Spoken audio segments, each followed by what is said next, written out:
Olá! E se a gente parasse para pensar que tudo aquilo que se acredita saber sobre a luz, na verdade, está incompleto? Pois é.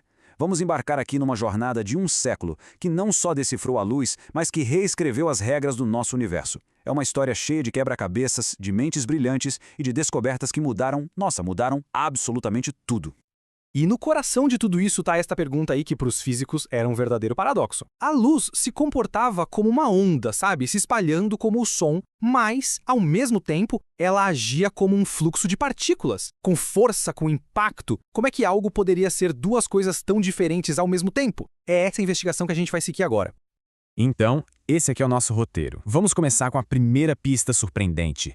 Passar pela genialidade de Einstein, mergulhar lá no coração do átomo e, em seguida, ver a reviravolta que redefiniu a própria matéria. E por fim, vamos encarar o grande mistério do que, afinal, preenche todo o espaço. Nossa história começa não com uma teoria super complexa, mas com algo que a gente quase pode sentir: força. É isso mesmo. A primeira peça desse quebra-cabeça gigantesco foi a descoberta de que a luz, por mais etérea que pareça, na verdade, empurra as coisas. E tudo começou com uma previsão teórica de Clerk Maxwell. Ele fez as contas e chegou a uma conclusão que, para a época, era chocante. As ondas de luz não eram só energia invisível, elas deveriam exercer uma pressão física real nos objetos. Uma ideia que, vamos combinar, desafiava totalmente o senso comum. E a prova veio de um experimento que foi, surpreendentemente simples. Ao iluminar um fluxo de poeira, os cientistas viram a poeira se desviar, sendo empurrada por uma força invisível. A luz tinha inércia, uma propriedade de objetos com massa. E aí que o nó se formou, o paradoxo que parou a física. Ondas, por definição, não têm massa. Como isso era possível? E então entra em cena Albert Einstein. Ele não viu um paradoxo, viu uma oportunidade, uma chance para repensar completamente o que era a luz. O problema era o seguinte: a teoria das ondas explicava perfeitamente como a luz se espalha e contorna o objeto, sabe? Mas falhava em explicar por que ela tinha força. Por outro lado, a teoria das partículas explicava a força, mas não conseguia explicar o comportamento de onda. A física estava presa num beco sem saída. A solução de Einstein foi tão genial quanto audaciosa.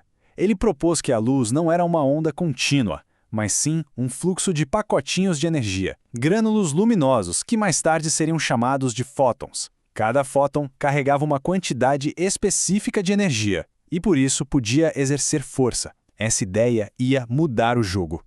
E a prova veio de um fenômeno chamado efeito fotoelétrico. Pensa assim: uma luz azul bem fraquinha, com fótons individuais de alta energia, conseguia arrancar elétrons de um metal com muito mais força do que uma luz vermelha super intensa, que era composta de fótons de baixa energia. O que importava era a força do soco de cada fóton, não quantos fótons chegavam. Isso só fazia sentido se a luz viesse mesmo em pacotes.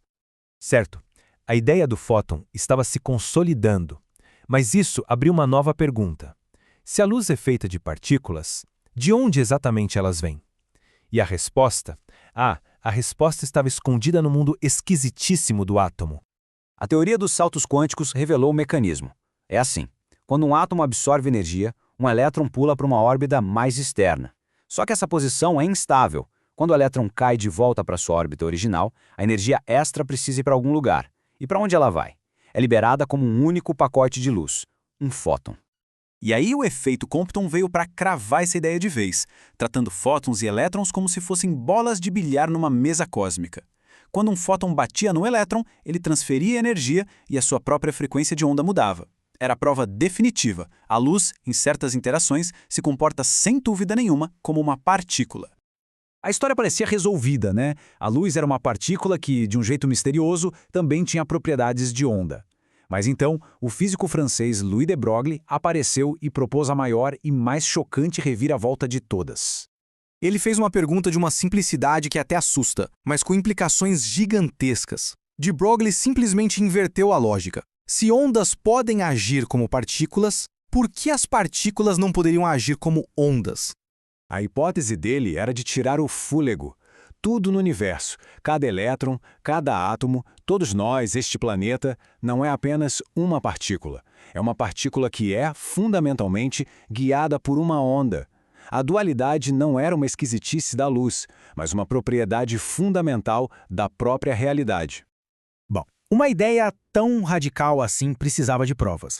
E a busca por essa prova acabou dando origem a um campo inteiramente novo da física. Do começo, a teoria de de Broglie foi recebida com ceticismo, quase com hostilidade. A comunidade científica exigia uma prova. Se elétrons são ondas, então mostrem a difração deles, aquele padrão característico que as ondas criam. E em 1927, a prova chegou. Cientistas projetaram elétrons através de um cristal e o resultado foi inconfundível. Um padrão de difração. Partículas estavam de fato se comportando como ondas. A mecânica ondulatória tinha nascido.